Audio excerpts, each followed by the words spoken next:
Alrighty, what a YouTube. I'm here with an overview of my update to my computer build. I basically updated the case. The case is now Fractal Designs R3 Define mid-tower case, and we're going to take a look at my build here in a sec.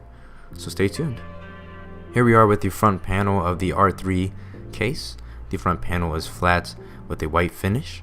This may look plain to some of you, but to some of us, to me, this looks sexy.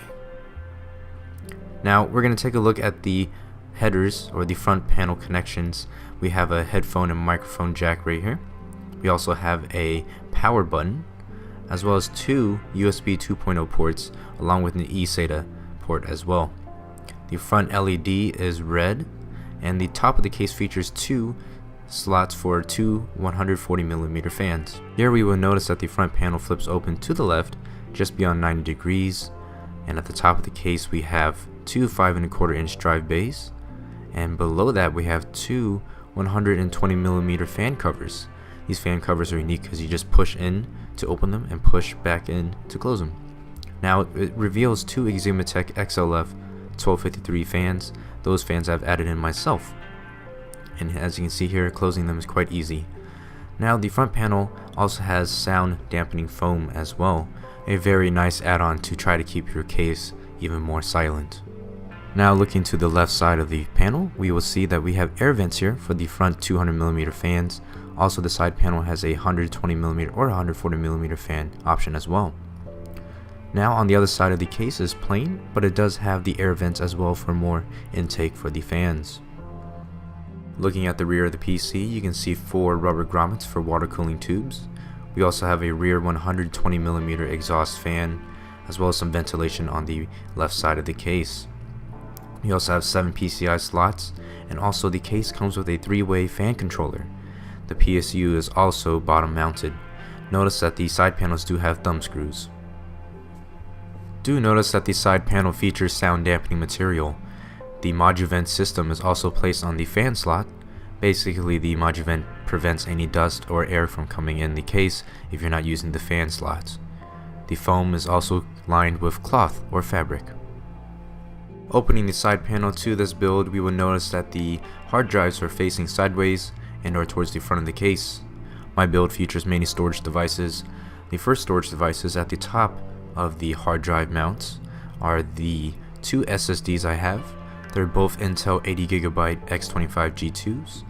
One's for the OS and another is for games. Now we will notice a 750GB Western Digital hard drive, as well as another one which is rated together for recording, and the bottom one, 750GB hard drive for storage. My computer is also using the AMD 1090T at 4 GHz, which is also being cooled by the Noctua NHD 14 as well. This heatsink is massive, it barely fits inside the R3. Now I'm using the Creative Sound Blaster X5 Titanium sound card, as well as a 5870 Lightning 2 edition from MSI. There's also an Intensity Pro capture card which is used to record my gameplay on consoles.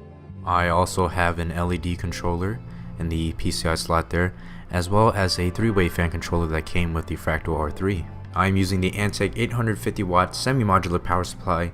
The cables have knobs at the beginning and the end of the cables, which gets quite annoying when trying to put it through the rubber grommets. Now I am using a 120mm intake fan on the bottom fan slot there. Overall, the cable management for the case has been well done, especially for the amount of cables I am using. I have a lot of SATA cables, and we will look at the back here in a sec. First, we'll look at the SATA connections here. We have the SATA data and SATA power. Even the front panel headers, they're all tied down. Everything there is connected to the motherboard. Also, at the bottom of the case, there are the Molex connections. They're shoved under the hard drive there. Cable management in this case seems to be pretty well. I wish the holes were a lot bigger. There are the 24-pin motherboard connection and the two 8-pin PCI Express connections as well. There are the Molex connections for the LED and fan controller, and the 8-pin leads up all the way to the top of the grommet there as well. Thank you guys for watching my video. I will leave you guys with a footage of my computer being turned on. So thank you guys for watching. If you like my content, subscribe to see more videos. Thank you.